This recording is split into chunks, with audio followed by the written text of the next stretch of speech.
So in Python, it's very easy to convert a string to comma separated string. Let's see. My string is equal to A B C D E. Okay, and now just going to create a my list.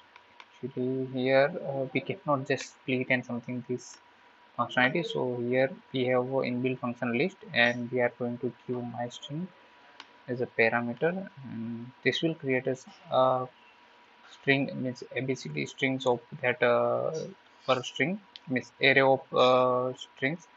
Now we just need to join with the comma. So my final string is equal. Sorry, my final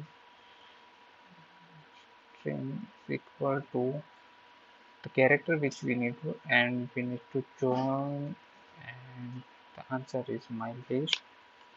Okay, and just now just we are going to print this thing, print my final str. So you can see the result. ABCDE is now converted to comma separated strings. So Python is little bit needed two variables, that list and join is used, where in JavaScript we see in our previous video that we can use split and join function.